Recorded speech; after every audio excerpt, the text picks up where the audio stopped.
Hola, buenas noches. Mi nombre es Alejandro Sandoval Rodríguez, ingeniero experto en prevención de riesgos laborales y enfermedades profesionales, asesor hoy en día de la empresa constructora Campos de Chile S.p.A. En esta oportunidad vamos a tratar temas relacionados con los indicadores estadísticos en prevención de riesgos laborales y específicamente sobre la tasa o índice de accidentabilidad, tasa o índice de frecuencia y tasa o índice de gravedad. Estas tasas o estos indicadores estadísticos están regulados en primer lugar por la Ley 16.744, Seguro Social Obligatorio de Accidentes Laborales y Enfermedades Profesionales, que rige en nuestro país.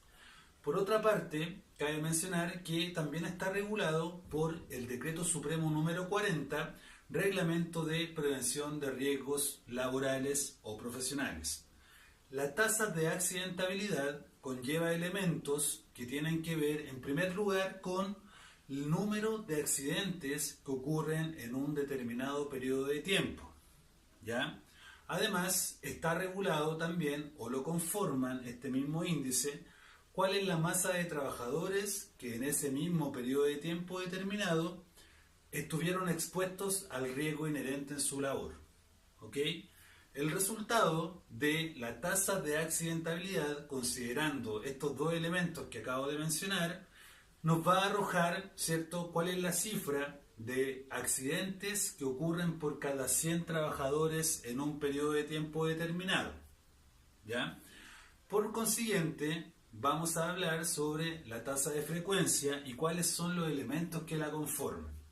Para hacer el cálculo de la tasa de frecuencia, nosotros nos vamos a referir, ¿cierto?, a la cantidad de accidentes que ocurren también en un periodo de tiempo determinado y vamos a considerar cuáles fueron las horas hombre trabajadas por el conjunto de trabajadores de ese periodo de tiempo determinado, ¿ya? El resultado de la tasa de frecuencia o índice de frecuencia nos va a determinar cuáles son la cantidad de accidentes que ocurren por cada millón de horas hombre trabajadas, ¿ya? Y por último, vamos a considerar, ¿cierto?, cuáles son los elementos que conforman la tasa de gravedad o que la determinan.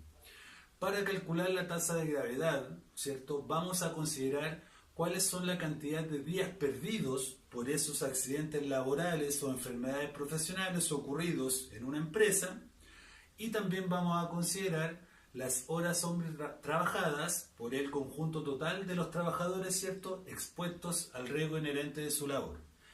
El resultado final, ¿cierto?, el resultado que podemos obtener al realizar el cálculo de la tasa de gravedad, nos va a indicar cuál es la cantidad de días perdidos, ¿cierto?, que ocurren por 1.000.000 de horas hombre trabajadas en una empresa determinada.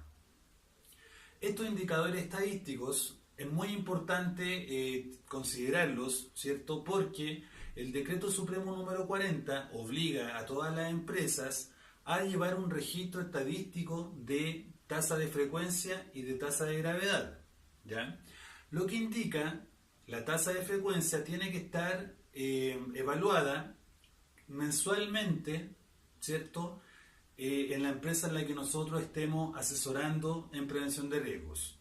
Mensualmente debemos llevar registro estadístico de la tasa de frecuencia y al menos semestralmente debemos llevar registro estadístico de la tasa de gravedad, ¿ya?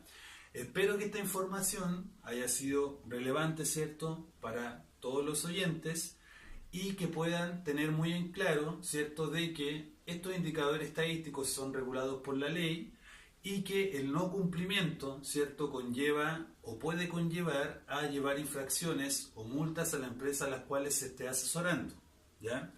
Muy importante también mencionar que estos indicadores estadísticos son los que de alguna manera proyectan cuál es la realidad en cuanto a prevención de riesgos de la empresa. Si nosotros mantenemos en nuestra empresa una tasa de accidentabilidad elevada, quiere decir que nuestra asesoría o nuestra gestión en materia de prevención de riesgos no está siendo la óptima para poder disminuir, ¿cierto?, la probabilidad de que ocurran accidentes laborales en nuestro trabajo. Mantener los indicadores estadísticos en niveles bajos, ¿cierto? En cuanto a cifras, nos va a permitir también tener la posibilidad de aumentar nuestra seguridad y la de nuestros trabajadores a la hora de enfrentar los riesgos a los cuales se exponen nuestras personas. Muchas gracias.